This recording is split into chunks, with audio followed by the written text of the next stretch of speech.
Assalamualaikum warahmatullahi wabarakatuh. Alhamdulillah allazi la na'budu illa iyyah. Ahmaduhu subhanahu wa huwa rabbun la rabba siwa.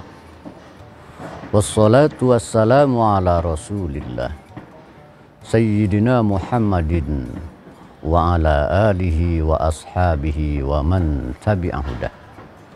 Hadirin dan pemirsa yang saya hormati, alhamdulillah pada pagi hari ini saya berkesempatan ngobrol-ngobrol sekitar toleransi atau tasamuh dan hubungannya dengan persatuan umat Islam.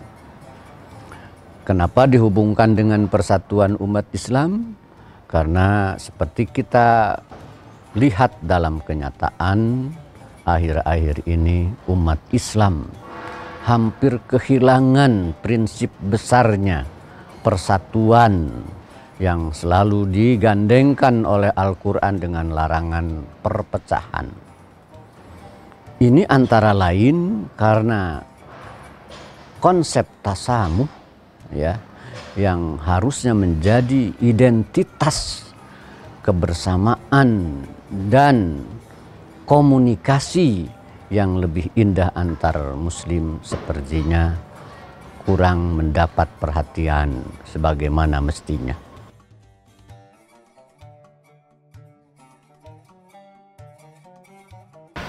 Toleransi dalam Islam sering kita terjemahkan atau gunakan istilah bahasa Arab dengan tasamuh.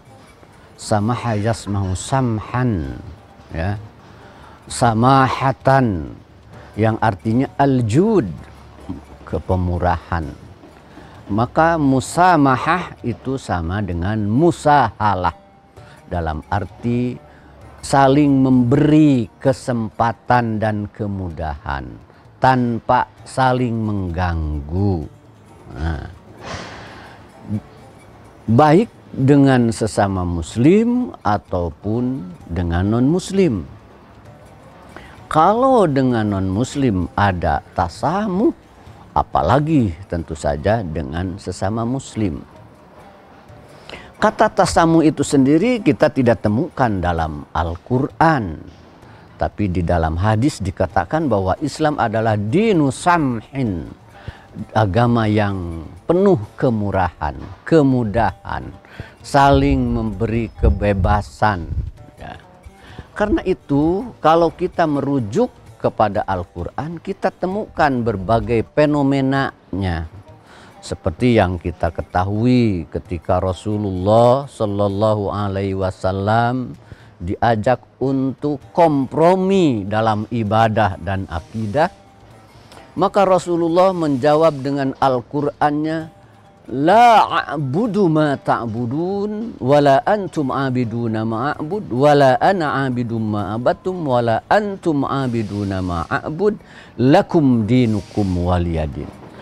Ayat itu memberikan satu prinsip bahwa aku tidak akan pernah menyembah yang kalian sembah. Artinya dalam hal ibadah tidak ada kompromi, ya. Silahkan masing-masing bebas menjalankan ajaran masing-masing. Lakum dinukum waliyadin. Dalam hal ibadah dan akidah, ya, tidak ada kompromi untuk saling memberi. Tapi di luar itu, dalam hal muamalah, ekonomi, kesosialan, terbuka untuk saling mengisi, berta'awun, bekerja sama antara sesama umat. Apakah semacam mengucapkan selamat, ya, selamat Natal kepada non-muslim itu termasuk tasamuh? Nah, kalau selamat Natal itu mengandung arti pembenaran terhadap sistem keyakinan yang lain, dalam arti dengan mengucapkan selamat Natal itu kita mengakui kebenaran keyakinan itu, tentu saja tidak boleh. Hanya apakah mutlak tidak boleh? untuk mengucapkan selamat kepada non-muslim seperti itu, oh kita temukan di dalam Al-Quran Nabi Ibrahim tatkala mengajak ayahnya ajar untuk beriman, ya, sampai kata Nabi Ibrahim, saya khawatir ayyamassaka azab, engkau kena siksa. Tapi ayahnya menolak keras-keras, sampai illam tantahi la arjumannak, Ibrahim kalau engkau tidak berhenti mengajak akan saya rajam kau, kata. Tapi apa kata Nabi Ibrahim? Salamun alaika sa'astaghfiru laka rabbi. Bapak selamat saja, damai-damai saja, selamat di sana. Jadi Nabi Ibrahim mengucapkan selamat kepada Ibrahim, artinya selamat di sana, damai-damai saja Bapak. Layana laka minni makruh, tafsirnya itu tidak akan ada gangguan dariku, aku tidak akan mengganggu. Nah, Al-Quran memberikan ucapan selamat, ya, dari Nabi Ibrahim kepada ayahnya yang betul-betul bertentangan akidah. Apakah Nabi Ibrahim dengan ucapan selamat itu mengakui keyakinan Nabi ayahnya? Tentu saja tidak, kan sebelum juga ada perselisihan yang sangat keras. Tapi salam di sana hanya sekadar membiarkan kedamaian dan tidak akan diganggu. Itu kira-kira.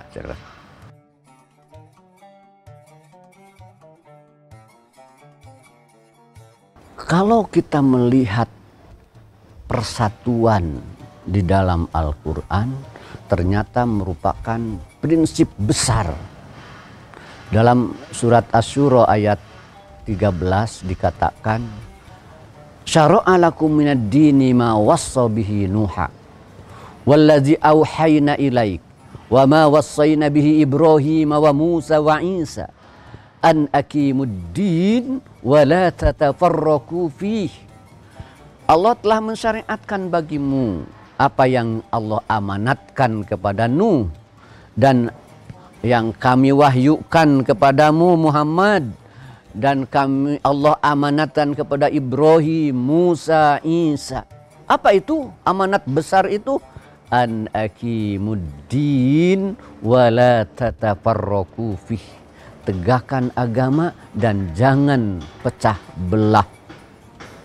Jangan pecah belah dalam penegakan agama itu. Itu prinsip besar, sebab Allah amanatkan sejak Nabi Nuh, Ibrahim, Musa, Isa. Artinya benarnya menjalankan agama atau penegakan agama itu sejauh mana tidak terjadi perpecahan di dalamnya. Karena penegakan agama dan larangan pecah belah itu harus bersifat integratif. Wau dalam bahasa Arab itu mutlakul jam'i, bersifat integratif. Nah, karena itu perjuangan agama, pembelaan agama itu justru yang pertama harus dipertahankan itu bagaimana persatuan dan tidak terjadi pecah belah antara umat. Nah, kalau tadi ditanya tentang dengan fenomena sekarang, nah inilah justru yang sangat dikhawatirkan. Sejauh mana larangan pecah belah itu? Kalau kita melihat tafsir-tafsir, paling tidak seperti tafsir Roji, paling tidak ada 3 mana. 1, man'ul mu'adat wal mukhasama, melarang saling bermusuhan dan saling pertengkaran. 2, man'ul munaza'ah, melarang saling berbantahan. Karena dalam Al-Quran dikatakan, wala tanaza'u fatafshalu wa tadhabarikum. Kalian jangan saling berbantah-bantahan, saling menyalahkan. Tanaza'u itu, tanaju itu asalnya naza'a yanza'u, mencabut. Artinya mencabut kebenaran yang dinyatakan oleh orang lain supaya menerima kebenaran yang saya katakan. Itu dilarang, ya. Sebab itu patafsalu, menimbulkan lemahnya kalian, watadhabari hukum, dan hilanglah kekuatan kalian. 3, dilarang melakukan hal-hal mayuzilul ulfah wal mahabbah, hal-hal yang bisa menghilangkan rasa ulfah, rasa akrab dan rasa cinta. Hadisnya, la tadkhulul jannah hatta tu'minu, kalian tidak akan masuk surga sebelum kalian beriman. Wala tu'minu hatta tahabbu, dan tidak beriman sebelum kalian saling mencintai. Wah, luar biasa indahnya Islam ini. Lantas kalau saling menohok, saling nyinyir, saling menyalahkan, saling menyesatkan, di mana saling cinta mencintainya? Kalau seperti itu, lantas surga mana yang dicari oleh orang muslim itu? Kalau kita dinyatakan tidak akan masuk surga sebelum saling mencintai.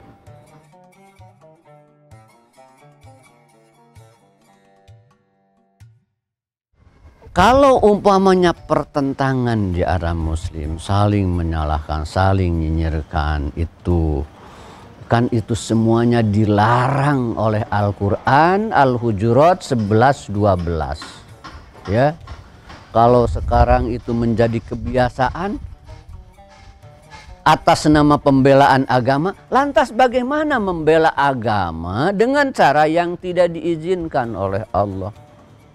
Apakah itu hanya membela agama atau justru hanya membela egoisme paham kita? Hanya membela egoisme kelompok kita? Ya. Sebab memang dijelaskan oleh hadis juga yang menjadi penyakit-penyakit pertentangan itu antara lain ada dunyan mu'sarah, kepentingan dunia yang diutamakan, hawan muttaba, hawa nafsu yang diikuti. Sejauh mana hawa nafsu itu? Ya al-bughdhah saja, rasa benci kepada sama muslim karena beda. Ya, kemudian kebencian itu diungkapkan, dibuat nyinyir, disalahkan. Apakah itu membela agama? Kata Rasulullah, iyyakum wal bughdhah, hindari rasa benci. Fa inna yal haliqah, sebab kebencian itu mengikis keberagamaan. Al-haliqah itu memang aslinya yang mencukuri, tapi dalam hadis itu dikatakan, la aqulu lakum an tahliqas sya'r. Tidak aku maksudkan mencukur rambut, tapi an tahliqud din, mencukur keberagamaan. Artinya tatkala kita menyerang, menyalahkan sesama muslim karena salah menurut kita, atau mungkin karena tidak tahu, atau karena beda, apakah itu sedang membela agama? Mungkin secara konten benar, tapi dari sisi cara justru merusak agama karena menimbulkan keretakan dan perpecahan. Satu itu penyakitnya. Juga di dalam hadis dikatakan juga ijabu kulli dzi ra'yin bi ra'yih. Masing-masing yang punya pendapat merasa bangga dengan pendapatnya, merasa paling benar. Karena itu, karena merasa paling benar, maka dengan mudah menyalahkan yang lain, katakanlah menyesatkan yang lain. Padahal kadang-kadang cuma karena beda pemahaman, beda metodologi. Apakah itu sedang membela Islam? Mungkin secara konten iya, tapi secara metodologis tidak. Karena dengan cara demikian terjadi tanaju yang dilarang oleh Al-Quran, sehingga terjadi perpecahan. Di alam Al-Quran itu dikatakan walladzina jtanabut tagut ayya'buduha wa anabu ilallah lahumul busyra fabasyir ibadi. Orang-orang yang menjauhi tagut dan tidak menyembahnya dan kembali kepada Allah, bagi mereka itulah al-busyra, kabar gembira. Fabasyir ibadi, gembirakanlah hamba-hambaku. Yang bagaimana hamba-hambaku itu? Alladzina yastami'unal qaul fayattabi'una ahsana. Orang-orang yang mau mendengarkan al-qaul. Al-qaul itu pendapat-pendapat, pikiran-pikiran. Kata para ahli balaghah, mufrad mu'arrab itu menunjukkan umum semuanya. Sehingga kata Ibnu Abbas, ma hasuna wa ma qabuha minal aqwal, baik pikiran yang baik, yang jelek, dengarkan. Nah, kemudian nanti tentu saja memilih yang terbaik dari sana. Nah, ayat itu menghendaki bahwa muslim saling membuka diri dengan perbedaan itu untuk saling mendengarkan, ya, supaya perbedaan-perbedaan itu tidak jadi jarak dan perpecahan. Kalau tidak begitu, sama saja kita dengan mentogutkan pikiran kita karena merasa paling benar, dengan mudah menyesatkan, kan akhirnya tanfir itu menjauhkan muslim. Sedangkan dalam dakwah itu kata Rasul, yassiru wa la tu'assiru, basyiru wa la tunaffiru. Jangan menjauhkan.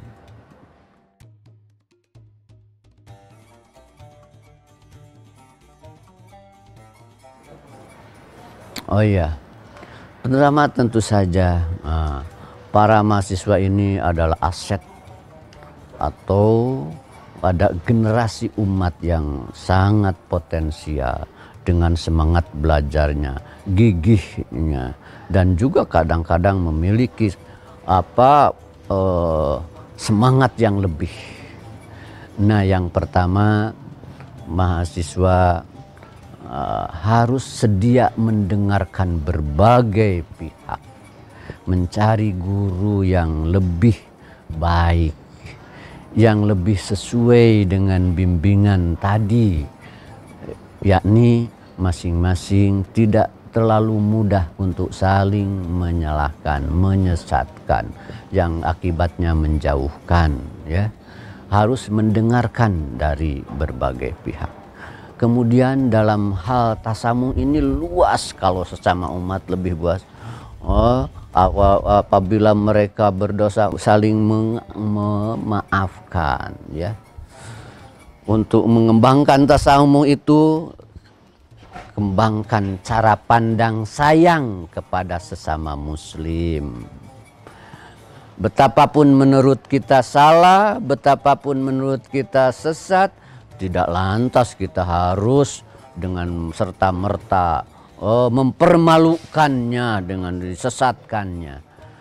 Kalau kita punya niat dakwah, tentu saja harus dicari dengan cara yang lebih baik, ya. Fabima rahmatim minallah lintalahum, karena rahmat dari Allah, lintalahum, Muhammad, engkau lemah lembut kepada mereka. Itu kan kepada orang-orang yang melakukan kesalahan di perang Uhud, tetap saja lemah lembut. Walau kunta faddan ghalidhal qalbi lan faddu min halu, kalau kau keras, ya, kasar kepada mereka akan jauh. Fa'fu anhum, berlapang dadalah untuk menerima kehadiran mereka dengan plus minusnya, salahnya, ya. Wastaghfir lahum, bahkan kalau tetap salah tidak usah dihardik, tidak didoakan supaya lebih baik, didatangi bersilaturahmi, ya. Wasyawirhum, ajak bicara, dengarkan harapannya. Indah sekali kalau muslim perbedaan kelompok itu, ya, dengan perbedaan itu justru menjadi media atau alasan untuk saling mendekatkan, saling mendengarkan, menahan diri dari komentar-komentar yang kurang menyenangkan. Kan kalau kita terima WA yang kurang baik kadang-kadang, ya, lantas karena kebencian kita juga di-share dengan kebencian yang sama. Apakah kita sedang membela agama? Bukan, justru sedang mengembangkan kebencian seperti yang Rasulullah tadi larang, ya. Bahkan dalam Al-Quran, rasa gil saja, unek-unek, kalau bahasa Sunda itu rasa kurang senang terhadap muslim, tidak boleh ada. Wala taj'al fi qulubina ghillan lilladzina amanu. Terakhir, tentang komunikasi verbalnya, Al-Quran mengatur secara sangat rinci, ya. Ada kaulan sadida, bicara yang lurus. Ada kaulan baligo, bicara yang bisa menyentuh ke dalam hati. Ada kaulan maisuro, kata-kata yang ringan dipahami oleh orang lain. Ada kaulan ma'rufa, kata-kata yang disesuaikan dengan kemampuan tahap penangkapan orang lain. Ada kaulan layyina, ada kata-kata yang lemah lembut, ya. Itu semuanya dijabarkan oleh Al-Quran secara sangat rinci, ada istilah-istilah beda-beda itu mengandung situasi psikologis yang memang sesuai dengan konsep-konsep yang diangkat tersebut. Kita dalam bertoleransi terutama dengan yang tidak satu agama hanya memberi kebebasan ke pihak mereka, tidak diganggu, tidak masuk kepada tolong menolong dalam hal yang tidak atau tidak sesuai dengan keyakinan kita. Itu kan diberi batasan oleh Al-Quran, wa ta'awanu 'alal birri wa taqwa wa la ta'awanu 'alal ismi wal, bertolong-tolong, saling tolong menolong dalam kebaikan dan ketakwaan. Tidak boleh dalam hal yang tidak diizinkan, yang dilarang, ya apa yang menurut kita itu salah. Satu itu. Kedua, dengan sesama muslim, ya, bahwa toleransi ini justru harus membangun kebersamaan yang solid dengan komunikasi yang penuh kasih sayang, pemilihan kata dan sikap terbaik sesuai dengan bimbingan Allah dan Rasul-Nya. Bayangkan, sikap nyinyir, saling mencemooh dilarang oleh Al-Quran di ayat Al-Hujurat 111 dan 12. Jadi hakikat membela agama itu hanya menjemput pertolongan Allah. Kita lihat kemenangan-kemenangan di masa Rasulullah. Perjuangan Rasulullah dan para sahabatnya hakikatnya hanya menjemput pertolongan Allah. Coba perang Badar. Kenapa Rasulullah dan para sahabatnya menang? Apakah karena jumlah tentara yang hebat atau kekuatan lain? Tidak. Tapi hanya karena hadirnya pertolongan Allah seperti dijelaskan dalam Al-Quran. Kenapa perang Uhud kalah?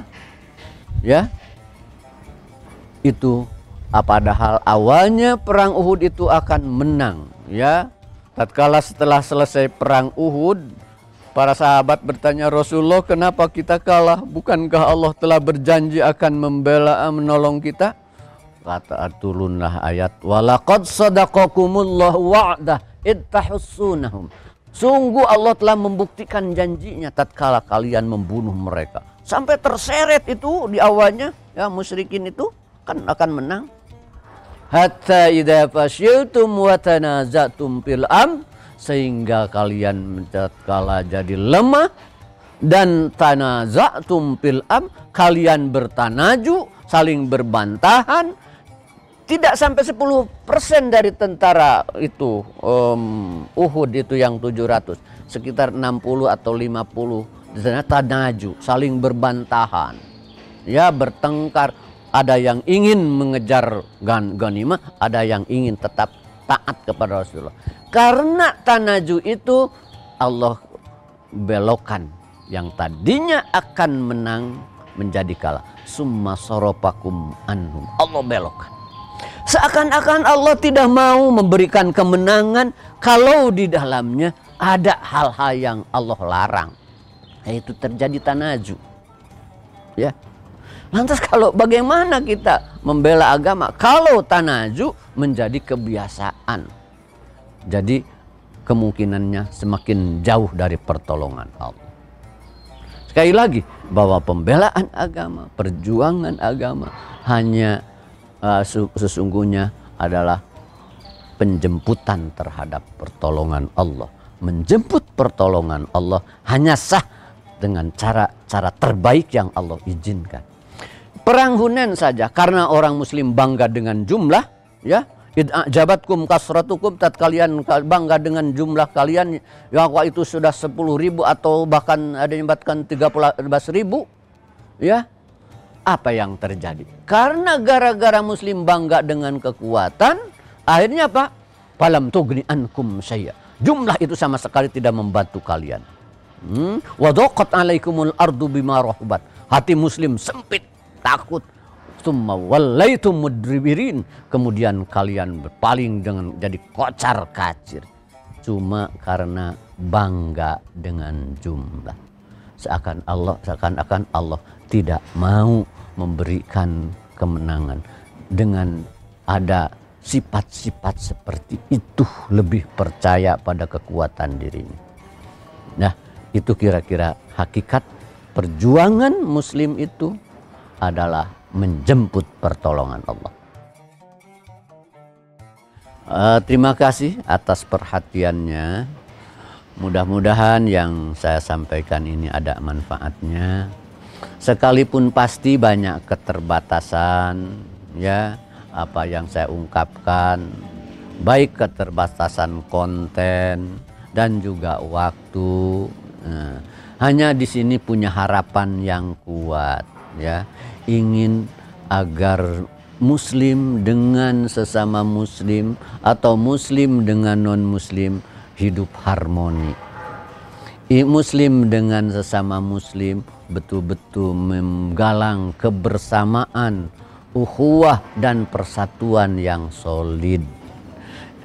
Karena itu toleransi seperti tadi dijelaskan, bagaimana kita saling mendengarkan, saling meraba harapan dan pikiran orang lain, sehingga saling memilih kata dan ucapan serta sikap terbaik untuk orang lain sesuai dengan bimbingan yang diizinkan oleh Allah dan Rasul-Nya.